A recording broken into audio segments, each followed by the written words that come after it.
Hi നമസ്കാരം. ഷൈലാസ് കിച്ചണിലേക്ക് എല്ലാവർക്കും സ്വാഗതം. നമുക്കൊരു യാത്ര പോയാലോ? അപ്പോൾ നമുക്ക് ഒരു 1-2 സ്ഥലത്തേക്ക് പോകാനുള്ള പരിപാടിയിലാണ് കേട്ടോ. രാവിലെ തന്നെ റെഡിയായി യാത്ര തുടങ്ങാനുള്ള പരിപാടിയാണ് കേട്ടോ. പോകുന്ന വഴികളും സ്ഥലമൊക്കെ കാണിച്ചു തരാം കേട്ടോ. അത് കുറേശ്ശെ വീഡിയോ ആയിട്ടാണ് കേട്ടോ കാണിക്കാൻ പോകുന്നത്. അപ്പോൾ നമ്മൾ പീരുമേട്ടിൽ കൂടിയാണ് കേട്ടോ പോകുന്നത്. അപ്പോൾ രാവിലെ ഒന്നും കഴിച്ചിട്ടില്ലായിരുന്നു. അപ്പോൾ ബ്രേക്ക്ഫാസ്റ്റ് കഴിക്കാൻ വേണ്ടിയിട്ട് പീരുമേട്ടിൽ നിർത്തി. അപ്പോൾ അവിടെ ആ ഹോട്ടലിൽ നിന്നും താഴേക്ക് നോക്കുമ്പോൾ ഉണ്ടല്ലോ നല്ല രസമാണ് കേട്ടോ കാണാനായിട്ട്. മഞ്ഞ് മൂടിയ മലകളാണ് കേട്ടോ കാണുന്നത്. നല്ല ഭംഗിയുണ്ടായിരുന്നു. നല്ല തണുപ്പുമാണ് കേട്ടോ അവിടെയൊക്കെ.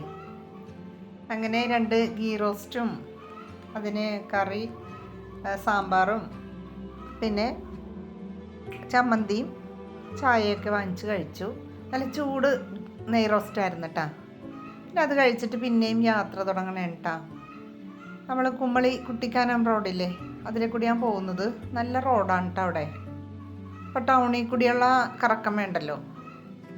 ഈ റോഡിൽ കൂടി പോകുമ്പോൾ വലിയ തിരക്കൊന്നുമില്ല. അങ്ങനെ പോവാണ് കേട്ടോ. ഇപ്പം നെടുങ്കണ്ടം ഉടുമ്പൻചോല വഴിയാണ് കേട്ടോ പോകുന്നത്. ഈ റൂട്ടിൽ കൂടി പോകുമ്പോൾ ഉണ്ടല്ലോ നല്ല ഭംഗിയുള്ള കാഴ്ചകളാണ് കേട്ടോ കാണുന്നത്. അപ്പോൾ ഈ ഉടുമ്പൻചോലയുടെ അവിടെ എത്തിയപ്പോൾ ഉച്ചയായി. അന്നേരം ഏലത്തോട്ടമാണ് കേട്ടോ ഇവിടെ. മൊത്തം ഏലക്കാടാണ് ഇവിടെ. ഏല കൃഷിയൊക്കെ നടത്തുന്ന സ്ഥലമാണ് കേട്ടോ ഇത്. അപ്പോൾ അവിടെ നിന്ന് കുറച്ച് ഫോട്ടോ ഒക്കെ എടുത്തു, വീഡിയോ ഒക്കെ എടുത്തു. പിന്നെ ഉച്ചയ്ക്ക് 1 മണിയായതുകൊണ്ട് ഫുഡ് കഴിക്കാമെന്ന് വിചാരിച്ചു. അപ്പോൾ വീട്ടിൽ നിന്ന് ഇറങ്ങിയപ്പോൾ ചോറും കറിയൊക്കെ എടുത്തിട്ടുണ്ടായിരുന്നു. എന്നാൽ പിന്നെ ഫുഡ് കഴിക്കാമെന്ന് വിചാരിച്ചു. 2 പാത്രം ചോറും പിന്നെ ചൂര കറി വെച്ചത്, അതായത് ചൂരയുടെ ചെറിയ മീനില്ലേ, നല്ല ടേസ്റ്റാണ് കേട്ടോ അതും എടുത്തിട്ടുണ്ടായിരുന്നു. പിന്നെ 2 പീസ് ഫ്രൈ ചെയ്തതും എടുത്തിട്ടുണ്ടായിരുന്നു. അങ്ങനെ 2 പാത്രം ചോറും കറിയും കൂട്ടി ഫുഡ് കഴിക്കാൻ പോവാണ് കേട്ടോ.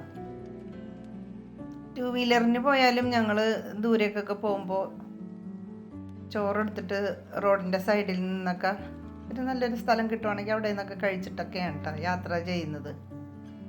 അതൊരു നല്ലൊരു അനുഭവം തന്നെയാണ് കേട്ടോ. അപ്പോൾ അങ്ങനെ ചോറ് കഴിച്ചിട്ട് പിന്നെയും യാത്ര തുടങ്ങാനുള്ള പരിപാടിയിലാണ് കേട്ടോ. അപ്പോൾ ഇനിയും യാത്ര തുടങ്ങാനുള്ള പരിപാടിയാണ്. അപ്പോൾ അത് കാണിച്ചു തരാം. ഇനി അടുത്ത വീഡിയോയുമായിട്ട് വരുന്നത് വരെ എല്ലാവർക്കും